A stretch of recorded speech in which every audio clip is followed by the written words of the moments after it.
me. Do you mind if I join you?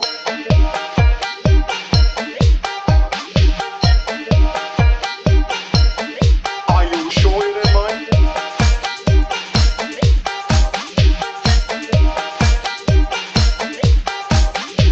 You're absolutely sure I won't be disturbing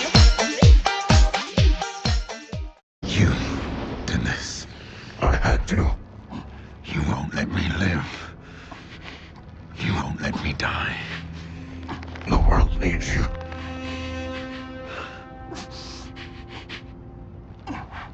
Does it need you? Tell me. Do you bleed? Hello and welcome to the Mental Suppository. I'm Bret M. Herholtz. And I'm Andrew Shanley. And we're going to be dishing about the Snyder Cut. Yes. So, Long-awaited secret Snyder Cut. Well, what gets me is I've said this over and over again online. It's like people just eviscerated Batman versus Superman. They eviscerated Suicide Squad, and yet suddenly there was like this outcry that the Snyder Cut must be released. And it's like my initial thought was, you didn't like either Batman versus Superman or Suicide Squad or even Man of Steel, and yet you think somehow this version of Justice League is going to be somehow better than the one that was released. And not only that, 4 hours long. It just kind of puzzled me, because it's like, everybody at that point had been complaining about Zack Snyder's take on the DC universe, and rightfully so. Yet somehow there was like this outcry suddenly that the Snyder Cut must be released. We must see his vision. And it's like, but why? I mean, I would only begin my remarks by basically saying that as a child of the 80s, a lot of movies that were released in our time period were classics. I'll say, for example, Aliens. Yeah. Aliens was a movie that was made by James Cameron. It was a very successful sequel. His name is James Cameron, the greatest pioneer. A lot of people were like, "Oh my God, don't do this!" They're gonna do. He did this, and it was a great film. It was an amazing film. Then 10 years later, the special edition of Aliens came out with even more footage, and it was sort of like these cherries on top of a sundae you already enjoyed. It's like, ooh, here's some more hot fudge for your sundae that you like, and that made Aliens such a great film. And exact same thing. It's funny. I always like deleted scenes in movies but it's like when they would release them afterwards. But even then, there was always, like you said, it's like finding a buried treasure. There's like a deleted scene to Roger Rabbit where there's like, all right, where's the rabbit? Or he's like, you mean and he give the description of it. It's like, yeah, and he goes, haven't seen him, but that wasn't in the movie. And it's like stuff like that. So I know what you're talking about. Yeah, and. Well, I mean, that's the thing. I think that every movie is going to have stuff that's going to be taken out of it for reasons. Now, the reason why that stuff was taken out was mainly because of time. Right. Okay. You have people sitting in a theater. They're gonna pee themselves if they don't get a chance to get. Well, the old movies used to have an intermission in the middle of it, so you'd have you can run out of the theater, go do what you had to do. Even like, Spartacus or the biblical epics that were like 4 hours long were the Ben-Hur, big example of that. The Ten Commandments. But the thing about it is that when it comes to movies nowadays, it's like there's this demand to have more upon more upon more, and they're just dumping crap in as much as they possibly can. It's true. It's absolutely true. Now, I will say this, and I totally agree with you. Man of Steel did not meet my expectations for a good Superman movie. And I think we discussed that before. It was one of these things. It's like they tried to make Superman so dark and real and grim, and it's just, that's not the character. And then there was the discussion of Batman v Superman, which was just, again, another kind of mashed together process. Oh, hell yeah. I think there's a lot of reasons why. Again, I will only say this: if you're a fan of this movie and you like this movie, this is your movie. Go ahead and enjoy it. Yeah, and a lot of people A lot of people have liked it, and My opinion or anybody else's opinion, screw it. Just enjoy the movie. I don't care. I'm not going to have a fight and with I you think over that's about Twitter. the general feeling we need to give to people is like, don't let our opinion jade the way your enthusiasm of the movie. It's just our opinion. It's as sad that we grouchy live in old that men. day and age nowadays, but unfortunately we have to make that caveat in all the videos and things we put out there. But I'll say that in comparison to the theatrical version and this 4-hour version, honestly, they're both telling the exact same stories. I'll be honest with you, I didn't hate the theatrical version of Justice League. I didn't love it, but I didn't think it was awful. I just thought it was just like, It was rushed. Exactly. The biggest difference between the DC Universe movies and the Marvel ones is that Marvel movies have fleshed out the stories a lot more. I mean, right now, how many Marvel movies do we have to date since 2007? Very true. 24 movies practically. Yep. I think Black Widow will be 24. And that's including all the Endgame and Infinity War, each one of them averaging about $1 billion a shot. And I think that what Warner Brothers did was they were in such a rush to get to the Avengers movie that they didn't let the characters breathe. They didn't You're absolutely right. They didn't give Flash a movie. They didn't give Wonder Woman a movie until after. They should have done a Batman movie. They should have done another Superman movie. They should have done the Aquaman movie before Justice League came out. They should have done all of that.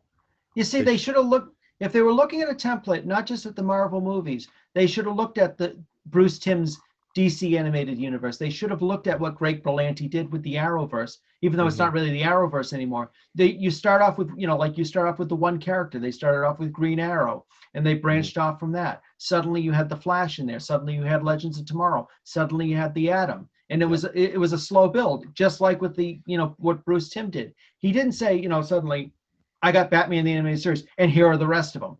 They started off really slow with one character and built off that. And then you had Superman the Animated Series, then, which introduced a lot more. Actually, both series introduced characters, slowly started introducing characters like the Creeper or Zatanna, or in the Superman series, you had the Flash in one of the episodes. It just slowly integrated a lot of the DC characters. And then that's what's, suddenly, then you had like Batman Beyond, but beyond that, suddenly now you could bring it into like the Justice League, and they did it right. And that's what, DC should have, they had the information be in front of them. They should have looked back and said, oh, they did it, these productions did it this way. Maybe it worked, but instead it's like, blam, superhero movie. Here you go. And it's like, it didn't work. And the problem is that the way that they wrote their superhero movies, like I'll tell you right now, the DC TV universe is in a much better position. Oh heck yeah! Oh absolutely.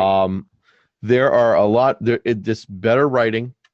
Yep. Better story, better continuity than the movie. And honestly, it's just so, I find it so ironic. Yeah. That the TV and honestly, that's the truth. You have the Arrowverse, which has so many different shows. Oh yeah, and they introduced Superman in the Arrowverse and did it hell of a lot better than they did in the movie universe. It's and not crazy. only that, they introduced in the Flash episode, they actually had Ezra Miller's Flash show up, and it was a great scene. It was a lot of fun. It was fun. It's just one of those things. They understand comic books and they understand comic book readers. I mean, I've said it in past episodes. After Crisis on Infinite Earths, you had the Flash and Supergirl, and suddenly Marv Wolfman walks up and asks for their autograph. And this is the guy who killed off both Supergirl and the Flash in the original Crisis on Infinite Earths comic book stories. Yeah. And I mean, it's like these writers understand the stuff they're adapting. Mm-hmm. And they understand the source material. So that's my take on the movies. At least they've just been it's been a rush to get to that Avengers money, because they've been chomping at the bit, and I think that part of it is, and Zack Snyder, we've talked about him. He's not my favorite director in the world. I just don't think he's that great of a he's just not that visionary. Part of it is the combination of his acting, his directing style versus the studio, which is impatient to make money. And I Right. think that combination was really just a train wreck waiting to happen. And I'll be And honest, I didn't think The Watchmen was that great of a film. I'll be honest with you. I know it. A lot of people, well, maybe not a lot of, well, yeah, a lot of people said they thought they got it close to the comic book, but at the same time, I didn't like the way he sort of put it together with like all the pop culture songs, like having Bob Dylan's "Times They Are Changing" play in the beginning. It God. just felt really forced. Well, I just hate when people just force pop songs down your throats in a movie. I mean, in certain ways, like in Guardians of the Galaxy or even Deadpool, when they do that, I enjoy that. But when it feels like really, it's not even just putting pop songs in a movie. It's it feels how very you arbitrary. present them. It's how you present them. Yeah. It's also like because the thing about Zack Snyder is whenever he puts a pop song in a movie, it's hallelujah. Sorry. It's so dramatically long. Yes. Like it's this long take of just slow motion people walking or boning. And everybody has something that's gonna happen. We're gonna see close-ups and pull-outs. It's all slow-mo. It's very dramatic. And that's all he did in Watchmen with those songs. It's like people are like in slow-mo, like half the gosh dang movie. I mean, the movie itself, I mean, honestly, as an adaptation of the comic book, it's not bad. Yeah. But the way that it's directed is bad because of the fact that it's so goddamn long. I know. That's so a lot long. Of movies. Even the Christopher Nolan Batman movies could have been shaved off an hour or so. Yeah, because the problem is we have these directors who are like, I need to make my film so dramatic. Yeah. It has to have this long take. No, it doesn't. You don't have to do that. You don't have to like shoot your movie with like a candle with no tripod. You're absolutely right. And I'm sick and tired of these types of filmmakers who failed film school, but like have millions of dollars in their pocket from some investor just to make a movie. And somehow it's their vision. No, it's not. It's not their vision. It's they got lucky enough to be picked for that job, and the studio already spent so much money on the film that they have no choice but to deal with that jackass. Yeah, exactly. So let me just get right to the thing. Okay. So get to the thing. I watched Justice League. Yes, you told me, but I watched the first 3 hours straight through. I couldn't take anymore. I had to take a break. I had to take a break. You sick bastard. I had to take a break so I could go to work and I could take a break. That's how into it I was. Holy crap mackerel. And so 8 hours later, I come home from work at like 11 o'clock at night to finish this thing. Oh God. And I finished it like an hour later. Okay. So as what's your hot take on it? Okay. Hot take. It's the same damn movie.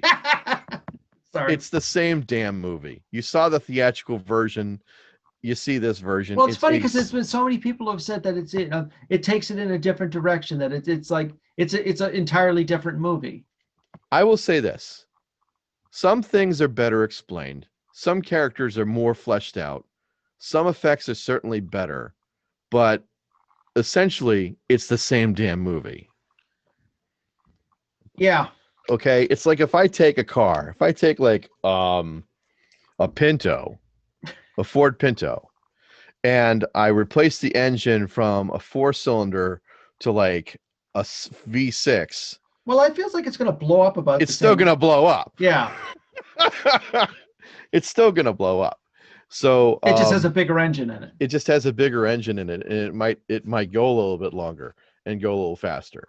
And blow up a lot quicker.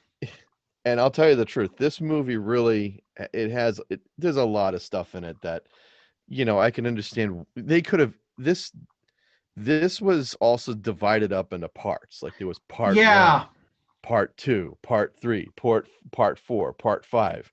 I mean, it got to the point where like they had an epilogue, and I was going to ask about if it had an epilogue. And I started to laugh. I mean, I was just like, oh my God, is Zack Snyder still like feeding us like footage? All I can think The, of is like the computer. we end. I ended up watching. I think my wife and I ended up watching like the last part of The Hobbit in a hotel in a hotel on vacation, and they just Yeah. happened to have it on TV, and it's like the last part of the movie was all just one. I think it was like a half hour worth of a fight scene, and that was it. And it's like, did you really have to drag this out into 3 movies? Oh, there's a whole story about The Hobbit we'll get to in another bit. Oh, I'm But, sure. but like this movie, I just had that same feeling when you said that. you could have just shaved off an hour of this movie and it would have been the exact same film. Now, Right. there are a couple of things that they do explain a little bit better. Okay. For example, Steppenwolf looks more badass. Okay. Okay. I will admit Steppenwolf looks better. Too bad they couldn't do that for Doomsday. Um, Darkseid is basically Thanos light. Which is funny because Thanos was based on Darkseid. Yeah. I mean, the way they presented But Darkseid. not to take anything away from Jim Starlin. Jim Starlin was a big fan of Jack Kirby's New Gods. He was a huge fan of Darkseid, and he wanted, when he went to Marvel, he wanted to create his version of New Gods, and that's how Thanos and that whole thing started. Was his love for the whole New Gods thing. Well, again, this goes right back to setup and payoff, the things that Yeah. I say a lot about. And with the Marvel movies, they started setting up Thanos back in the Avengers. Right. Okay, and they didn't have Thanos even show up to even talk until like Guardians of the Galaxy. That's right. And Darkseid, he was just like, boom, here he is. I mean, Right. they didn't build him up. I have to agree. I always felt like, They didn't. watching the DC movies, they could have done something so totally different. They could have gone in a different direction. They Yeah. could have gone with a different villain. I would have been thrilled if I would have been thrilled if they had like Starro as the main baddie. I don't know if you've basically the starfish that like attached itself to humans' faces and took over a lot of the superheroes and the whole DC universe Yeah. that the Justice League had to defeat. That would have been a more interesting villain. Or Brainiac, have that be the baddie in the first movie. Not just immediately go like New Gods. So let me discuss some spoilers here. Spoiler alert, people. Spoiler alert, folks. Spoilers. So if you're ready, because honestly, by the time you listen to this, you've probably already either seen it or just don't care enough to see it, and just you're going to the Wikipedia page to type up and find out what it's called the internet, kids. Get over it. Basically, yeah. There's no way not to get spoiled. Exactly. So this whole thing with the mother boxes begins because Superman dies. Yep. And in Batman v Superman, when Superman dies, he screams. Okay, and his scream is so loud it actually activates 2 of these mother boxes. Okay. Really? And so that's what triggers them to turn on. Okay. Now, the whole opening of this movie is basically Ben Affleck going to talk to Aquaman and getting him to join up. It's a 10-minute credit sequence of basically of this big huge long spiel like, oh hey, I'm riding my horse around the Alps or whatever the fuck it is. And then they come to like a point where he meets up with Aquaman, he asks him to join. Aquaman basically says, nope, not interested, bye, and he leaves. And drinks his booze, goes back in the sea. See ya, bro. Because that's basically what Momoa was doing. And if you've ever seen Jason Momoa in real life, you just don't want to stand in his way because he could just flatten you like a Mack truck. Momoa is a good actor. He's been in good stuff. No, I've actually almost been run over by Jason Momoa. So and that's exactly what he does. That's his gig. That's what he does, and I'm cool with that. But I remember I was and then they have these women that are starting to sing some song in a Slavic, like, I don't know what song it is, but they start singing the song. The song is like 4 minutes long. Why? I know. They're sitting there. There's like blah blah blah blah blah blah, and then he left a sweater on the ground. So one of them comes in, picks it up, and starts to sniff it. Like, okay, we get it. He boned you. Okay, we understand. This is what I think you've talked about this before. You know, certain directors needing an editor. And it's just long. Yeah. Like, this thing is long. It's like what is the point of this? Like, I remember when I used to watch DVDs and they'd have deleted scenes and Yeah. whatever, and that was a pretty big thing, reason why I would buy DVDs. Oh, it comes with deleted scenes. Right, exactly. And I would watch the movie, and then I'd watch the deleted scene, and I'd say, oh, that's a good scene, but I can understand why they cut it. It didn't make any sense why they would Exactly. keep it in the film. I mean, unless it adds to the story or adds like development to the situation. But Right. there's so many moments in this movie that have absolutely no reason to be there. So many scenes. Unreal. Okay, so like the so then they start going into, like, you know, basically about 90% of the scenes that are basically in this movie, they're the same. They're just edited differently. Like Wonder Woman saves the people at the bank or the museum or whatever the hell that Right. is. And Museum Bank. yeah, the museum bank. And instead of like just beating up the bad guys, she flat out murders them. I'm like throwing Hell? guys in the walls and like blowing people up, and like it's just pretty crazy. Yeah. You know, then there was this whole thing about, like, you know, Batman being broody, and he meets up with the Flash. We see some Flash scenes where he's applying for a job, and like we get this scene where he's applying for a dog walker job. Okay. And so there's I don't a remember woman. Barry Allen being a loser in the comic books. He was Oh my God, they play him up so much like a loser in this movie. I mean, He's just- honestly, in the comic books, he's like what he was like a crimes. He was like yeah, he he was works a chemist. a chemist thing. He works for the police, which was he a does crime lab guy. Yeah. which he does in the TV series, So which is great, by the way. So the scene basically shows him, and Iris is driving her car, and she's like leaving, and he passes by her. I don't know if they know each other at this point yet, but basically what happens is he goes in, he shows off his resume. There's this big huge back and forth. Oh, my resume is all crumpled and I'm messed up, but I know how to walk dogs because I like dogs, and et cetera, et cetera. And so he's talking to this owner of this dog shop. This sounds painful. It Dude, this movie was 4 hours of pain. Was it just 4 hours of dog walking? Almost. Actually, that might be a better movie if it was just like 4 hours of the Flash dragging a dog. Oh, don't a truck driver. Yeah. So a truck driver is driving down the street. He's driving down the street in his truck. Oh, I'm driving my truck. Oh, I just dropped my hamburger. I gotta go grab it on the floor. Whoa! Because that's what truck. Well, actually, that is what truck drivers. So Iris is pulling out. She's looking left. She's looking right. She's driving. And then the truck comes right out, and he sees the truck as it's about to hit her, and then his super speed kicks in. But he is so goddamn slow. And when I tell you slow, I'm talking like it starts another musical sequence where suddenly, you remember the scene with like Quicksilver? Was he playing Hallelujah during it? I don't even care what song it was this time. Honestly, you know that scene in where Quicksilver is running around with saving everybody from Xavier's honestly, that was actually the best part of that movie. Yeah. All right. So just think of that. Yeah.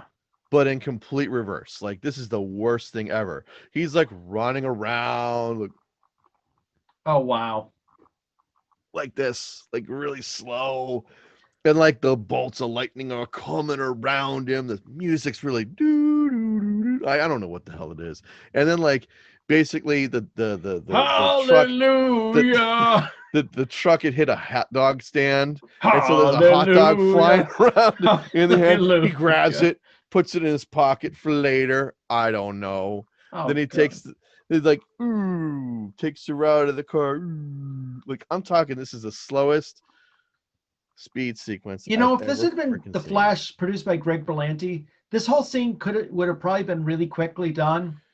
Yeah. And then it still had enough humor to it. But it was for so some bad. reason, I don't know. It's like you were able to take the fastest man alive and like make him like tediously drag it out. It felt like the only thing that Probably could to have the made song this movie better. Hallelujah.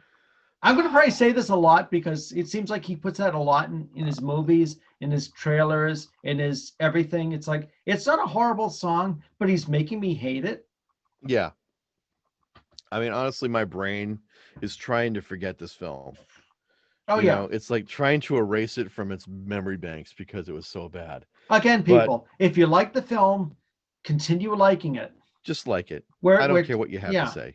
You know, if it was pivotal to your existence, and I think getting the that's what- Snyder Cut I proves think that's what something people to your have to. worth. I think that's what people have to understand. Just because somebody says they didn't particularly care for it, doesn't mean you have to stop liking it.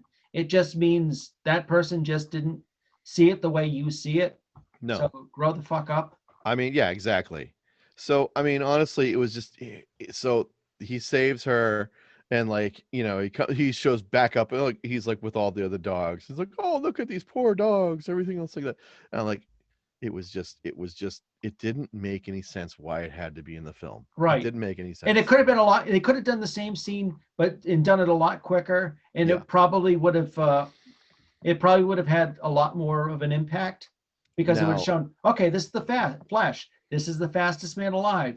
And it's like, let's show every detail of the fastest man alive in very slow motion. Yeah. And it's like, so that was another scene that they added in. And yeah. again, a lot of the jokes and humor fell flat. There were no jokes at all. I feel like I'm sure Zack Snyder's probably not a bad guy in real life, but he just seems like he's one of these guys who's just him and whoever he's writing this with just don't have a very good grasp of humor. No, they don't. The way, you know, like Greg Berlanti or the Marvel Universe, or even watching the old DC animated cartoons, there was a lot of humor in those that, you know, they, you know, caught, you know, you got them. Even Batman had a joke once in a while. So, yeah. So, I mean, like, it was just a lot of alternative takes and a lot of alternative edits and just lots of different stuff. I don't want to go into all the details. Oh, I know, but he already did. But basically, you know, they do a lot more with Cyborg in this movie. That's what I hear. And I mean, given, you know, Ray Fisher, that's the name of the actor, right?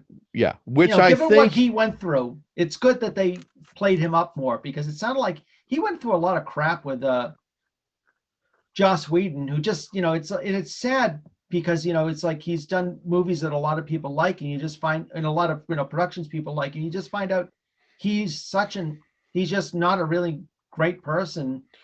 Well, and I'm wondering if like this whole thing towards the Snyder Cut and people wanting it to be good is because they, you know, just because of this, everything that's come out with Joss Whedon of late. I don't know about that. I mean, honestly, the stuff that came about Joss Whedon started coming out now rather than like the couple years ago when this movie came out. This is true, yes. So, I mean, honestly, nobody knew and nobody cared about that really. I mean, yeah, people cared about it, but he wasn't really a target then. But I will say this. The stuff that they did with Cyborg really kind of proved to me they could have made a Cyborg movie. They should have made a Cyborg movie. They should have made a Flash movie. They should have released Aquaman before this came out. They could have done that. They didn't. And they didn't. They just well, look at the way they've taken the character Cyborg in the series Doom Patrol. I haven't seen any of that. Actually, I've seen a few of the episodes of the first series. It's quirky, but in a good sort of way. And I heard the new series is actually going to have Michelle Gomez from Doctor Who and Sabrina as one of the villains from the original Doom Patrol, Madame Rogue. So that should be good. But I mean, again, here, you know, another, we brought this up earlier. Another reason, you know, like the television output has just been so much better than the movie output. And I mean, even the Titans series and Doom Patrol are sort of not connected with like the Arrowverse, but at the same time, they're doing something right that, you know, they just can't get their collective heads out of their asses with the movies. Yeah, I think, well, here's the thing. Okay, when you're writing for television, you're also writing like a 13 episode movie. Oh, yes. Okay? 13 to 20, like honestly, when I was starting out, it was 26 episodes a Yep. season. Now it's somewhere in the neighborhood of 10 to 15. Yeah. And when you got 15 hours to explain characters and to build stuff up, you got a lot more stuff to play around with. Now, when you're Right. doing movies, and like I said with the Marvel stuff, I mean, they've released like 23 movies, 2 But like hours you said, each. they've spread it out over the course of a decade. They were patient. They were able to Exactly. build that stuff up. And And they that's built it with characters that weren't necessarily top tier characters. Iron Man was, people liked the character, but he wasn't like a Spider-Man or an X-Men, the characters that were like really popular in the 1990s. well, the other thing Because, too yeah. is, okay, they built up all these characters over the past like 23, 24 movies. So when an Endgame, when they all frickin' came back, Right, and you had the Avengers assemble. and you had all those characters there to beat the crap out of Thanos, Right. that was like a huge moment for those people that were in the theater. Like, holy crap! That was a huge payoff. You're It right. was the biggest payoff of all Yep. time. And I'm like watching this movie, and it just seems so quick. Like they really did not know how to do that. That being said, so I mean, like I said, I think that part of the problem is this movie really didn't have any joy in it. No, It none did of not. The version that I saw didn't really have very much joy in it. No, but if you go back to like Man of Steel, you go back to Batman versus Superman, Suicide Squad, there's no joy. It's like No. they're very humorless. Even the joke about Batman saying to Superman's mother, "I'm a friend of your son's." It's like you just feel like, Yeah. Hold on, just hold that thought for a second. So, like, let me finish. Sure. Sorry about that. The problem that this film has is that it's like they should have cut like an hour of it away, so that they could at least have the film have a better pacing. And the problem that this movie has is it feels like they threw everything, like they took all the deleted stuff, all the deleted thing, and they said to themselves, well, since this is going to be released on TV or whatever, we're going to release it with everything. We're not going to leave anything deleted, and Right. it's all going to be this big, huge chunk that people are going to release and everything else like that. Now, yeah, you can watch this like I did, piece by piece by piece by piece, but that doesn't mean that that's any better. This was supposed to be released as a standalone movie, Right. not as a TV show. So it still didn't make any sense in the presentation of that. Now, the other issue, the technical issue that I had with this movie was that, and a lot of people freak out about this too. Like some people say, well, it was an IMAX, like it was an IMAX versus 1080 Blu-ray or whatever, is the fact that the way it was presented looked like NTSC, with the bars on the sides. Oh, yes. Yeah. And that was because Zack Snyder wanted to maintain the quality of his project. And I'm like, okay, look, if you want to maintain the quality of your product, understand the presentation of how it's like presenting a dish to somebody who's going to eat it, right? If you do all this wonderful work on this delicious food, Yes, and you cook lobster and filet mignon, and you have scallops, and you have this and you have that, and you present it all beautifully, but it's on like a Dixie plate, yes, people are gonna wonder. I think that's the biggest problem, is that they're all bitching and complaining about, well, it's an IMAX, it's the way the director wanted it to be presented. Well, the director isn't the consumer. Right. The consumer has, if you're gonna, okay, it's an IMAX. Am I in an IMAX movie theater right now? No, you're No. at home. I'm at home in my basement watching this on a TV downstairs. And most TVs aren't, This is a TV now. Yeah. This. It's got a widescreen. It's like if people are watching this on a wide screen, they're not watching on the little square screens that we did growing up. I mean, I'm sick and tired of these directors with these snobbish belief systems of, it's my vision, it must be presented the way I wanted it to. Well, it's interesting because I don't know if you ever saw it. Turner Classic Movies did a documentary about movies, the letterbox versus like the formatted the for TV. 4:3 more format. Yeah, and they said, what the formatted version does is it removes the director's original vision and the original expands, the original scope of the movie. And Yeah. when I first saw that, it's like, because it's like I'd seen some VHS ones that came out in like the letterbox version, so it was all like really squat, so I just didn't get it at the time. But when I saw that documentary on it, it's like, okay, that makes sense. It's like it's cropping the director's eye in what he had in mind for the scope of the movie, because you're seeing this on a screen. And nowadays those movies fit a lot better with the TVs we have. Yeah. So why the hell Zack Snyder wants it, like you're watching it on an old TV with the UHF VHF controls on it, is beyond me. I was waiting for the static to come on and have to move the rabbit ears. Yes. Or I mean, instead of the rabbit ears, the metal clothes hanger you put into the rabbit ears. The tin foil. Yes, the tin putting foil. the tin foil in there too. Right, exactly. I mean, honestly, like I said, okay, these are two of the exact same films. I'm glad I didn't pay money to see it. Exactly.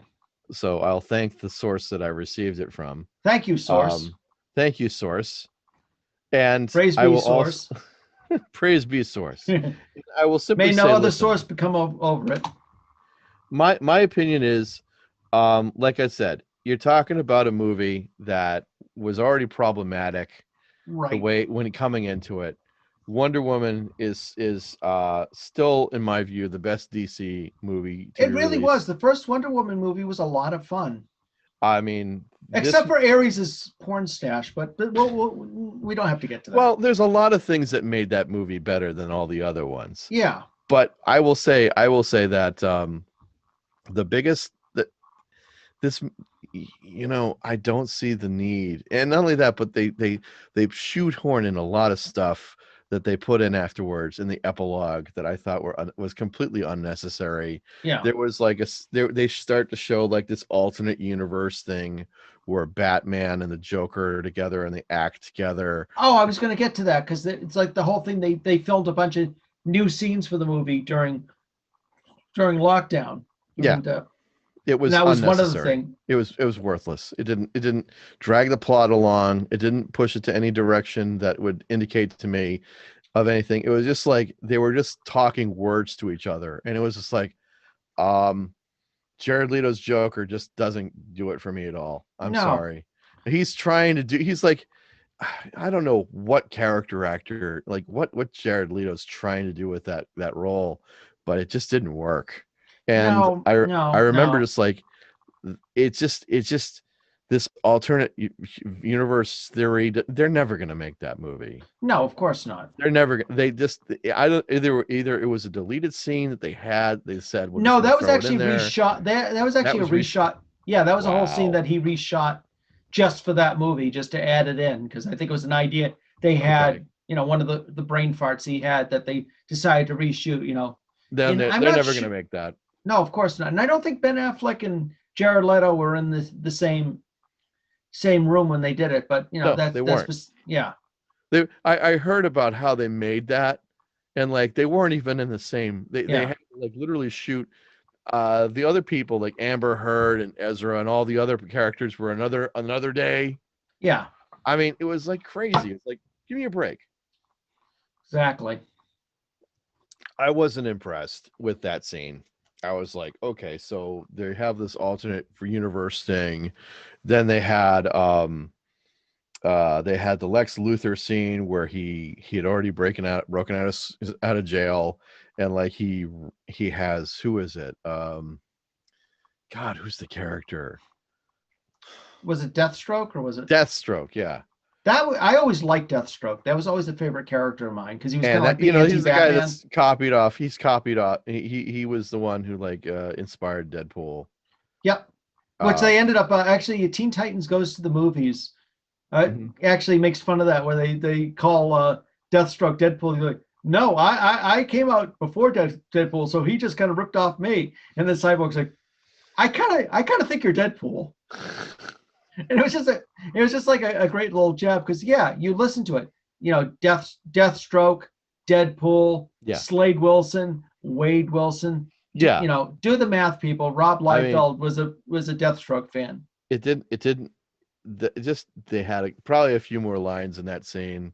It's like I said, they threw everything in that they possibly could. They made Right. a big 4-hour, like it was like it's like instead of like getting like a foot long sandwich at Subway, you get a 5-foot long sandwich at Subway. Yeah. Here you go, eat it all. There you go. Thanks. It's still Uh, gonna taste the same. it's gonna taste the same by the end of the sandwich, except I'm Yeah. probably going to be dead. You know, honestly, that's Well, you lived and you made it through it, my friend. or maybe by the time you get halfway through it, you weren't going to be hungry anymore because you'll You're probably just be gonna in the want to bathroom die. throwing up. That's true too.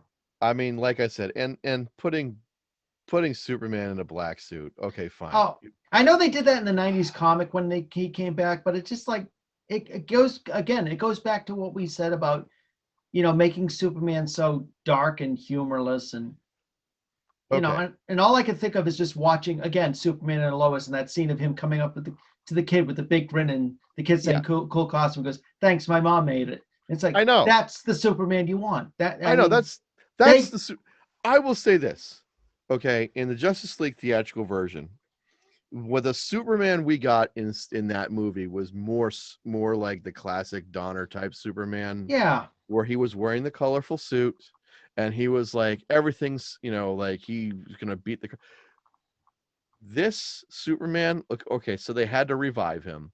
They had to convince him he was a good guy. They had to get him to and he doesn't do this. Lois is the person who does this. Yeah. And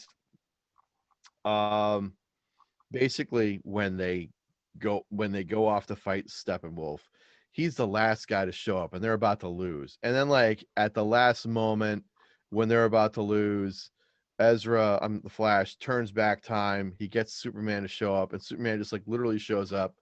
Steppenwolf goes to take his axe to take out Cyborg. And then what ends up happening is that, Superman, he gets the axe. He's like, and he just goes like this and like beats the living crap out of Steppenwolf. I mean, you know the scene with where Ralphie's beating up the bully. Oh yes, I love that scene. That's basically what the scene was, but not funny. Oh. So basically, he's like, bah, bah, bah, bah, bah, bah, bah. He's literally burning off like things with his heat vision. He's like literally beating this guy to death and throwing him around like the Hulk. And like there's no jokes, there's no humor, there's nothing. And then like, okay, so they open a portal to Darkseid. Darkseid is watching this as they're literally just like taking him to task. They throw Steppenwolf through the portal, and as they're throwing him through the portal, Wonder Woman, she grabs her sword, she chops his head off and throws him through the portal, and then like it closes and Darkseid's like, oh well, I guess we're just gonna have to do it the old-fashioned way. Get the Armada ready, because they're gonna send ships over now. Okay. Which is never gonna happen. I mean, the way these movies cost and how much this stuff costs, and to get these people back in the character and costumes and all this other stuff with the COVID requirements and everything else, it's not gonna happen. Well, like I said earlier, if I were to have, and I probably never will because, well, if I were to map out these movies, I wouldn't have started out with Darkseid. I would have started out with a character like either Brainiac or Starro. Start out with a character, maybe especially Starro, because start out with a character you wouldn't expect to be a biggie, but make that, the whole thing is about making the story interesting. And I mean, I always thought that was, just sort of a great Justice, and that's what, it's like, it's fan service, but it's at the same time, it's one of these things, if, fans watching the movie, they say, oh, Starro, from the original Justice League comic, this is a throwback. Whereas, going right into Darkseid, which, didn't come out till years later, but you could have built up to that. You could have built up the story to that. Yep. And maybe, have the second movie, have them battling Brainiac, which is a character in the movies they have never introduced. Nope, they haven't. And he's a character that could, be real, really interesting and really, and really dangerous. Well, the thing about it is that, especially with the Superman stuff. Like this version of Superman was like ridiculous. He was overpowered.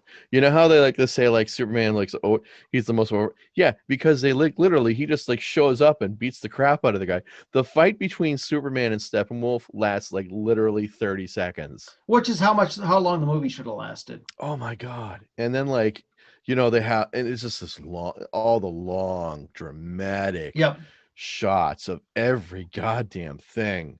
It just doesn't. No Batman and Wonder Woman having sex in slow motion to Hallelujah. That's gonna probably be in like in The Batman with Robert Pattinson. Yeah. Well, it'll be Catwoman instead, but Oh, it'll be Catwoman. But like you've heard the rumors on that set that apparently like Pattinson apparently had sex with Rosario Dawson. Wow, good for Patterson. On the Batmobile, and now she's pregnant. She's God pregnant. Damn. Now. They're not even. She's not. They had sex on the Batmobile, and she's supposed to be Catwoman. There was a Drew Carey episode with that, which they ended. It was around the time I think the Val Kilmer Batman movie came out, where he wins a chance to.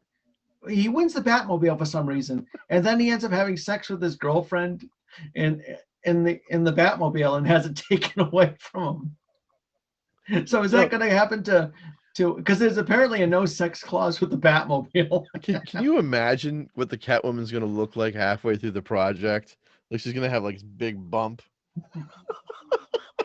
It'll be just like the comic book because apparently there's sex. Look, that movie is going to be an absolute train wreck too, because the director gave him like workout equipment so he could at least get into shape. Yeah. So he could bulk up and be able to look the part, not to actually do stunts, but to at least get some muscle on him. And he didn't do it. And then he was like, "You got to be kidding me!" So he gave him another 2 months, and he just fucking lounged around and did nothing for another 2 months. That's too bad because some of the trailers I've seen for it don't look too bad, but Batman's another character. It's CGI. They CGI'd his face onto stunt actors. Really? And they start to look. It's starting to look. Comparison. He will not go in. He will not get in a costume. He will not. He's hard to work with. I did. That I heard. This is a guy who had he's trying to shake the fucking Twilight movies off his career. But why are you attaching yourself to another franchise then? And you're gonna act like that on the set? Yeah. Are you kidding me? That's too bad because I've seen him in a few movies and I thought I liked him in the Lighthouse and I get in the Lost City of Z. He played a bit part in that and he was completely unrecognizable, but he was good in that movie. So it's kind of a shame if he's that hard to work with. Yeah, there's a lot of going on in that film. That movie is going to be a disaster too. Now honestly, that you mention it sounds like it. Yeah, that's another character. I feel like in the films they have never gotten just right. Even the Tim Burton Batman films, which were great. Here's the other thing. Yeah. Here's the other thing. Okay, the DC universe has a lot of superheroes in it. Yes. Okay, and the only superheroes that DC has ever really done is Superman and Batman. And sometimes Wonder Woman on and sometimes television. Wonder Woman. They finally did a couple of Wonder Woman movies. And they did one Green Lantern movie, which didn't really perform very well. But I heard out recently it's still better than Justice League. Yeah, it is. I will agree with that. It's actually better than Justice League. But the problem is that they aren't investing in these other characters like the Marvel universe did. Okay, look, if you want to have a cinematic universe, or if you want to have like this plethora of heroes that you can build up your brand, follow the Marvel format. Just do that. All you have to do. I would love to see them take a movie with a character like The Question. Yeah, that would be a really great movie because he's in some of the versions of him, he's like a conspiracy theory nut. So that would make a fantastic movie. Do a version with Harvey Bullock. Oh gosh, can you imagine how cool a movie would be if you have a film noir version of Harvey Bullock? Well, just introducing him in the Batman movies. I know they did him in Gotham, and I know they did him in the animated series. But he's he's kind of a bastard, but he's a bastard in a really good way, where he's just like, he's a decent cop who's just kind of a jerk. Well, he's like Vic Mackey in The Shield. Yeah, exactly. That's who he is. I mean, he was one of the, I think he was one of like the breakout characters in the Batman animated series. Yeah. Because he was one of the guys, he's like I said, he was a jerk, but he was a guy Jim Gordon trusts, so Batman Batman put up with him. I mean, they did a Harley Quinn movie. Yeah. Birds of Prey. And honestly, I remember they did a TV series, Birds of Prey. I remember that, yes. Which, I'll be honest with you, I have the DVD, and it's much better than this movie that they came out with. Oh, I'm sure it is. And Suicide Squad. Now, let me say something about DC characters and everything else like that. They're always wearing black. Yeah. Like, I remember when Suicide came out, I would ask the question, which is your favorite Suicide character? The one wearing the black suit, the one wearing black suit, the one wearing black suit, the one wearing black suit, the one wearing black suit, the one wearing black suit, or Harley Quinn. You know, everybody's wearing black. I know. And now they got Superman wearing black. Well, I'm interested to see the next Suicide Squad, because they got James Gunn, who's got a beef with Marvel right now, understandably so. Well, James, so I'll be interested to see his version of the Suicide Squad, because it sounds like he's bringing in characters that aren't as well known to the DC universe. Well, James Gunn can direct. That too, yes. I mean, it's like, so this you never know. This might be the turnaround for the DC universe. Is that movie? It's like the man knows how to direct a good movie. You know, it's not going to be hard for him to make a good movie. And I don't want to say like all the DC movies have been a bomb, because you had, like you said, you had Wonder Woman. Shazam was a great movie. That was a good one. Yes. That was what Superman should have been like. That should have, Absolutely. And I mean, it's like, and I thought Zachary Levi was just, hysterical as Shazam, because it's like, it reminded me a lot of, there was a graphic novel that came out in the 90s, The Power of Shazam, which was the closest to the original C.C. Beck comics that came out at the time. And it looked a little, Jerry Ordway, who did the artwork, made it look a little like more like a drama version of the C.C. Beck artwork. But absolutely, he had the whole idea of like a kid turning into a superhero, which I've always hated the concept that him and Billy Batson switch places, that they're two different people. I always like the whole thing of wish fulfillment, that Billy Batson's the kid who becomes the adult. So they had the whole thing with in the comic book where, as the adult, Billy Batson gets really upset, because it's like, why am I suddenly old? And it's like, I'm hearing all these voices in my head, which are all like all the wisdom and stuff, all the different virtues talking to him. And like in the Shazam movie, him freaking out because suddenly he's an adult and he's trying to talk to his friend Freddie, and it's like, it's like I don't even know how to pee in this suit. And it's like they just did it right. It was light. It was really the closest thing. It was lighthearted. To a Marvel movie. It was Marvel fun. Movie. It was fun. Yes, and that's what they need to. That's what they need to do more of. It's comic. Which I'm interested to see the Black Adam movie coming out with Dwayne "The Rock" Johnson, because it's a spinoff from the Shazam movies, and they're introducing the Justice Society of America. Yeah. I mean, honestly, that's the problem, is that they don't. Oh, that would be another one. I'd love to see a Justice Society of America movie with the Golden Age Green Lantern and the Golden Age Flash and those characters, fighting. I would like to see that too.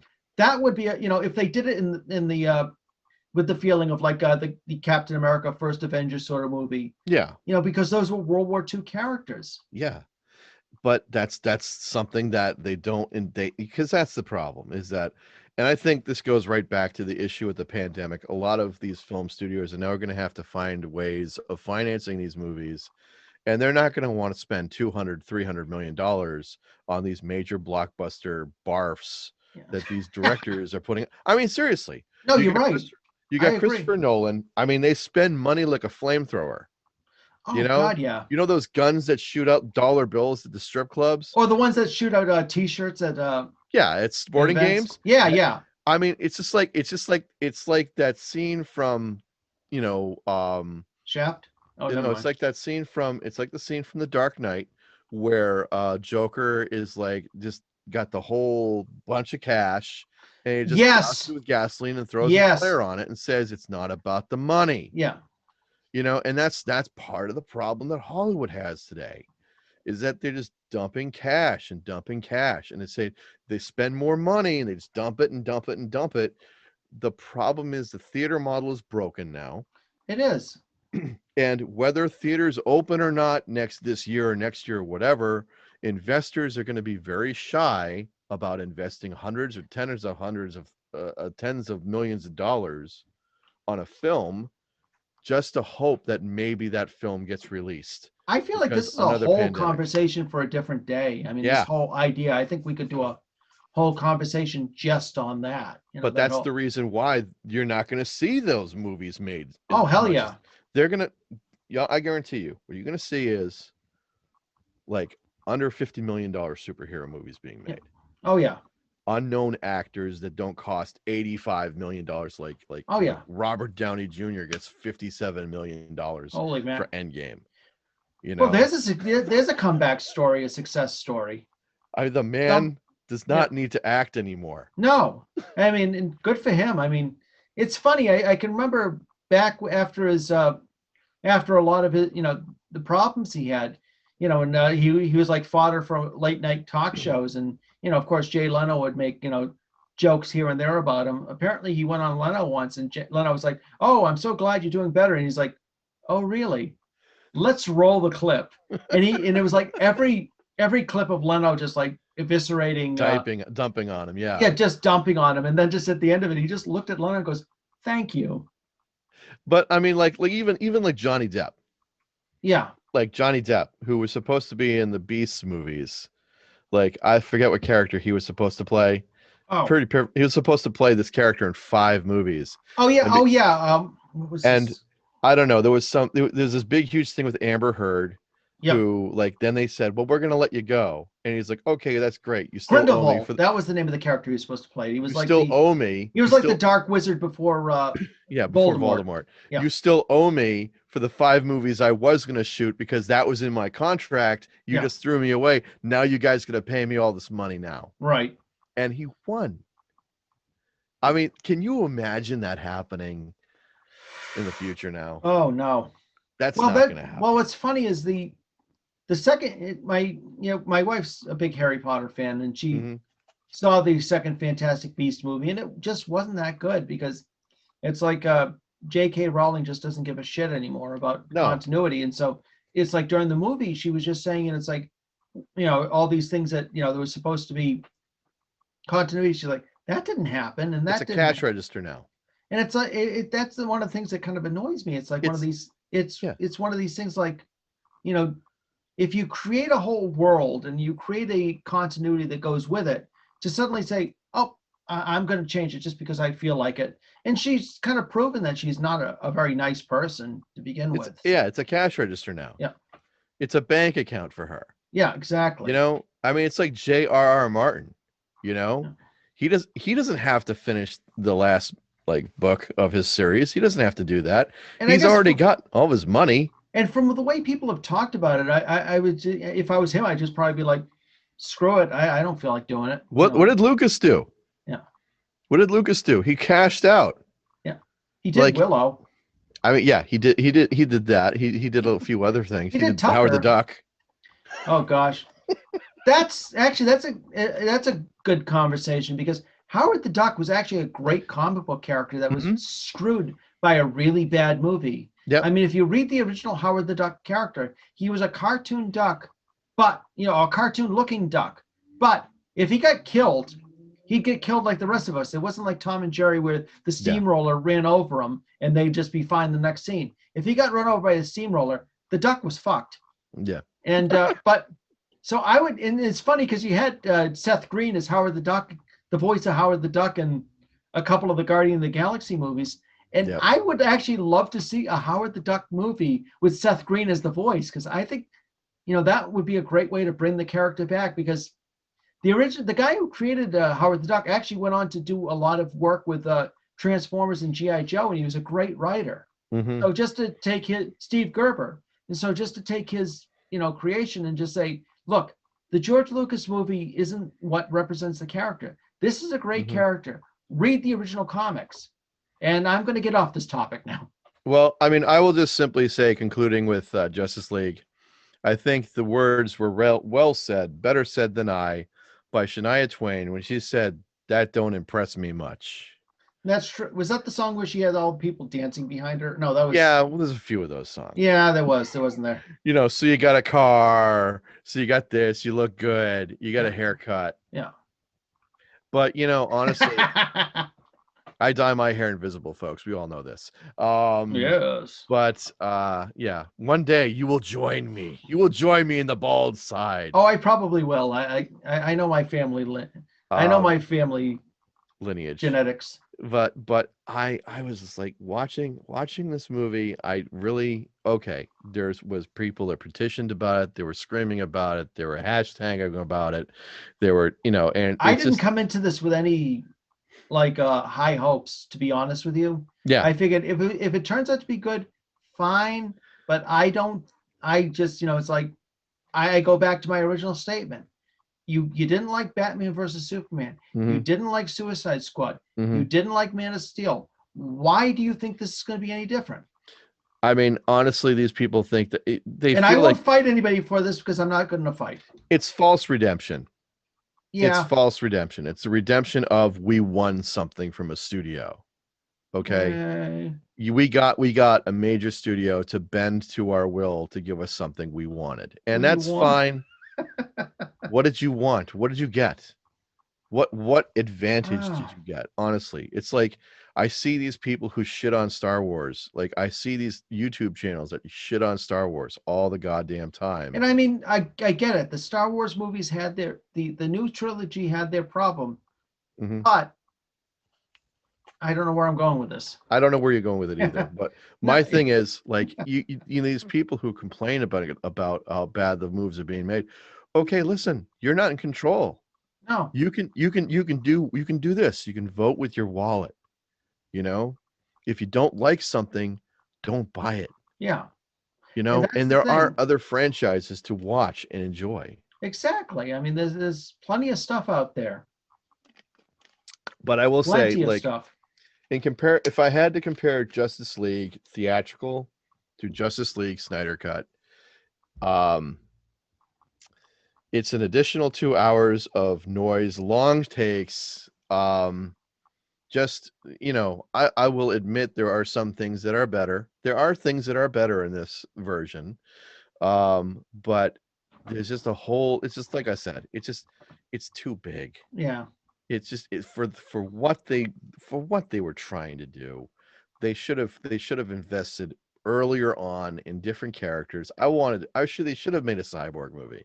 They should have made a Flash movie. They should have made the Aquaman movie before all of this. They should have established that, because when they did the Avengers, they didn't have to establish anything. They were just like, oh, hey, there's Thor. Oh, hey, there's like Captain America. Oh, hey, there's before or Iron after Man. the Avengers? Before. Okay. All those characters, including Hulk, had movies. Well, I knew Hulk and Iron Man because Iron Man kind of bled into the Hulk movie, but I mean the other ones it's like memory of the time. It sort of starts to bleed together after a while. But yeah, I knew Iron Man came out first. Then they had the Hulk movie because you know, Robert Downey Jr. was in the Iron Man movie. Because I remember shortly thereafter, because Edward Norton got fired from, well, not fired. He didn't end up appearing after Iron Man. They ended up recasting him. He had he didn't play well with others. He had like creative differences, as they say. Like I said, he didn't play well with others.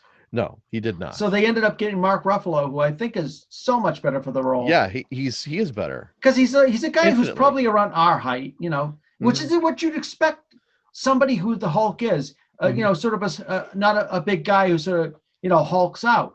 That's what you would expect. Sort of like with She-Hulk, you'd expect somebody who's sort of petite, who, you know, sort of their inner rage coming out. And you had actors that had already played these characters a couple of times and literally had their characters down pat. Yep. You know, they had already all been introduced. Right. And so when it came time to do the Avengers movie, that's when it and that's the thing. Warner Brothers was trying to play catch up. They were just being too impatient. They were trying to put like 10 pounds in a 1 pound bag, and Yep. that's the problem. They should have looked back at like the Arrowverse. They should have looked back at the animated universe. You know, when they, you know, you had everything established with Kevin Conroy's performance as Batman, and they built off that. Yeah. You had, you know, Stephen Amell as Green Arrow, and they built off that. Yeah. And they just didn't do that with the movies. They just, like you said, they wanted everything to happen in a rush, and it just doesn't happen that way. You want a world build, you do it slowly. You create it outward. You know, sometimes out of one character, you just sort of create that. You create that universe, because it's like, it just, you know, like you said, it just feels very flat. Yeah. If you didn't invest properly in the first movie, Yes. how are you going to be, you know, how are you going to address all the problems? I keep You know? saying, why don't they just let Greg Berlanti take over the DC movies? I think he would do such a better job. I think, you know what, honestly, I don't know what's going to happen in the next No.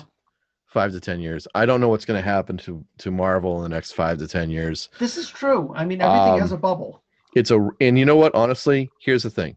Every decade of film movies, every decade has like a bubble. Like there used to be Westerns used to be a big thing in the 50s. Oh, yes. Spy movies became a big thing in the 60s. 60s. In the 70s, it was like avant-garde. Yeah. You know, Gritty, like The Graduate. The grindhouse type movies, you know, Godfather, Yeah. you know, Rocky, independent films. That's when you had Star Wars, and Star Wars ushered in the whole blockbuster thing. Oh, absolutely. In the 80s, where they were like, you know, best writers, best actors, best directors. Then the 90s, kind of like, I don't know what the 90s were, kind of like the continuation of that. The 90s was kind of a blur for me. Yeah, the 90s was weird. Yeah. It was kind of like, but then like it was a lot of fun, but it was a blur. But I think the problem is that the superhero genre films are going to start to peter out. Oh, yeah. And I think the biggest problem right now, by far, is the fact that a lot of these franchises are starting to run out of gas. Oh, yeah, I agree. A lot of these franchises are running out. You've got actors that have been in these franchises for like almost a decade and have done these multiple times. You can only stretch out an idea for so long. And now we're in uncertain times with the financials. Oh, absolutely. And I think that what's going to end up happening is that people need to start looking at new franchises. Yeah. It's getting to critical mass where we're going to have to come up with new stuff. Yeah. You know, a lot of these characters are already starting to get close to public domain. Yeah. You know? It's true. And let's see what happens. I mean, Mickey Mouse is supposed to be public domain, but 3 more years. Oh, really? 2024. Well, I think Mickey Popeye Mouse. at some point, Popeye over in England is supposed to be public domain, but some reason over here there's some weird wrangling. It's a licensing issue. It's because the people who had the license over in England is different than here. Oh, okay, that makes sense. Okay, so like in Japan, same thing. They're starting to try to really kind of like focus on copyright law. Yeah. And you know, it's just what's going to happen next. I don't know. Well, I'd love to see film noir come back personally. I would love to see it come back too. Yeah, because I was thinking about that recently with a lot of like you when you mentioned westerns, it's like you had those whole eras of like westerns were really big, and then you know, sci-fi B movies, and which, you know, we both love the old sci-fi B movies, but it's one of those things I'd love to see something like that, like the gritty old film noirs come back, sort of with that feel of the Sin City sort of filming quality to it. But you know, but the ultimate decider of all this isn't going to be you or me or any fans. It's going to be the consumer. Yep. The consumer is going to be the one to decide this. And I think that Hollywood doesn't know how to create anything new or invest in anything new because, you know, everything for the last 20, 30 years has been through a chart. You know, they've been focusing so much on previous properties because they can quantitatively figure out how much each of these franchises are going to be worth and how much they're going to make. It's just, I don't know what's I going to know. happen. I don't either. I mean, it's like we talked about with like, movie, going out to the movies, staying in for the movies, Mhm. just everything that's happened in the last year. It's like I said, it might be a big discussion for another show, which it probably is given us, but Oh God, we've got so many shows left in us. oh hell yeah. I mean, if you look at the streaming landscape, you're not only just dealing with new media competing with Yeah. other new media, but also they're competing with the old media too. Yeah. Because I mean, I'll be honest with you, I'll be more than happy to watch classic movies and classic TV shows. Oh hell yeah. Don't cost that streaming service anything, Yeah. and people are cutting the cord to cable. Yep. It's a whole different I world. almost I was talking about that with a friend like almost nearly a decade ago, just about especially when streaming started really getting big. Just it's just saying like this Yeah. could end up being the putting the pillow over the head of cable in their bed. It's getting close to that. Yeah, because I mean we don't I think we've never had cable, so and we've enjoyed streaming. We don't even have a network. We don't even watch network TV anymore. We just watch everything on streaming, and we're Speaking fine of with somebody, I worked in the field of television film for Yep. like I worked in cable for 25 years. It's much more efficient. You have more choices. And right now, yeah, sure, like Netflix is costing you money. Yeah. And Hulu is costing you money. And Disney Plus is costing you money. But how But much does it cost towards a cable subscription? I mean, how much does it cost for a cable subscription? Yeah, but the other issue is that at some point, those things are going to go down in value because they're not going to be as exclusive anymore. Right. Because people have already seen them. And so Yep. then that stuff has to be, they'll license it out to other providers who will provide it free of charge. Or Right. they'll do as an ad-supported thing like Tubi does. Oh yeah, or and I TV. absolutely love Tubi. And that's the future. Yep, absolutely. I mean, Hey, maybe I won't be able to see The Expanse right now because it's there, but I'll wait until it gets on Tubi and it's free. exactly. I think that's the way it's like. Well, stuff on like movies on.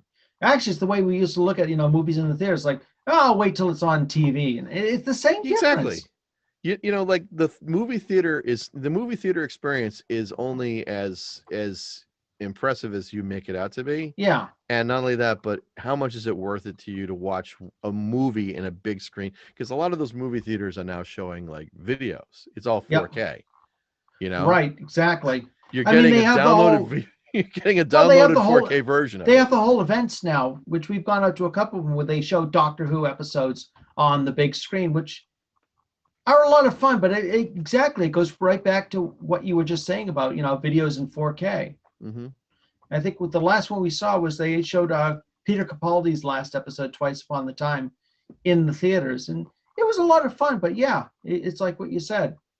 What's the difference between watching that in a theater and watching that at home? And I'll be honest with you, I've never been like, it's like I sometimes, once in a while, I love going out to the theaters and seeing one of the big films, but I've never been much of a theater goer. I've always, it's like, I've always been just happy enough to see it at home on demand or on DVD or Blu-ray or whatever the cool kids are doing nowadays. It's like, listen, you got convenience, cost, and impact. Okay. And let's look at it this way, going back to our discussion. You didn't have to spend 4 hours in the theater watching Justice League. Dude, I would have walked out. You would have wet your pants and then walked out. No, I would have walked out probably after a couple of hours, honestly. Oh, I'm sure. I mean, I know Zack Snyder wanted to preserve the IMAX version of his film, but it wasn't delivered to me in an IMAX theater. And if I had to go to see this movie and pay like $25 to see this stupid thing, I would have probably left after about an hour and a half, 2 hours. I've never walked out on a movie, but the time length alone. I've only once walked out on a movie. Once. Which one was that? It was Live Free or Die Hard. It just happened to be, we were at the Leicester Drive-In. They were showing the Simpsons movie and then Live Free or Die Hard after it. And it was just like, during Live Free or Die Hard, it was just so boring. A friend of mine just kind of turned and goes, "This sucks. Want to leave?" I was like, "Yeah." And we just, yeah. I almost walked out on The Last Jedi. That was a And tough one, yeah. That was a hard movie to watch. The only reason why I stayed in the theater was I had already paid for it. Right. I considered walking out, but I said, I already paid for this. It can't possibly get worse. Yeah. I was wrong. There were decent scenes to it, but yeah, it was just so uneven. There was some real weirdness going on in that film. I like the old man. I like Mark Hamill, just even though, what interviews afterwards, he just said, this isn't the way I He wanted. wasn't happy with that. No, he wasn't. But I liked his performance. I mean, he did the best he could with what he was given. He did an Alec Guinness. Because he's a professional. Exactly. I was just going to say, Alec Guinness didn't like the original Star Wars, but he was the most professional on the stage when they were filming it. And I think Mark Hamill kept that in mind when he was filming Last Jedi. He's like, this isn't the way I'd want to present the character I put a lot of my time into, but I'm going to be a professional about it. Including the fact that Alec Guinness originally wanted to die in the first one anyway. Yeah. And there's scripts of him that his character lives, but yeah, you're right. He actually has to be taken out. And when he realized how big a film this was, okay, bring me back as a ghost. Yeah. Okay. The dialogue's rather ropey, but there's some good bones here. I mean, that's the thing. He was a professional. He was. Absolutely. Anyway, let's conclude it with basically just my personal feelings. Like, again, right. if this is a movie you clamored for on Twitter, be happy you have it. Exactly. I can think of a lot of other movies that deserve a little bit more of attention than this, but apparently this one had to get the attention of the internet and everybody had to get it made. I mean, honestly, no. Yeah. I was not impressed. I mean, honestly, the movie that it was originally supposed to come out, comparing the theatrical cut to the Snyder cut, it's virtually the same movie. I mean, there are some characters that are better fleshed out. There are some scenes that look a little bit better. And that's pretty much it. I mean, yes, marginally it is a little bit better than the original theatrical cut if it was 3 hours long, but this is not 3 hours long. This is 4 hours long. And it's just keep that in mind, folks. Yeah. A movie is supposed to be able so you can sit and watch it in a single sitting. That's it. It's like eating a fine dinner. That's more like a 4-part television show. Yeah, it's a miniseries. So it's like, be prepared for a lot of bathroom break, folks.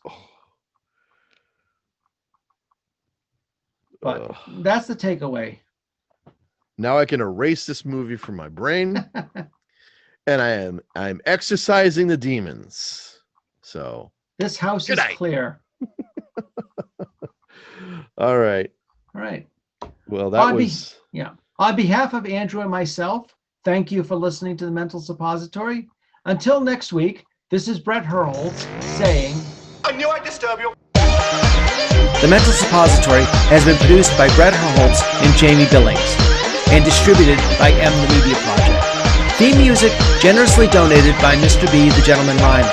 Visit his webpage at gentlemanrhymer.com. We would love to hear from our fans. Email us at mentalsuppository@gmail.com.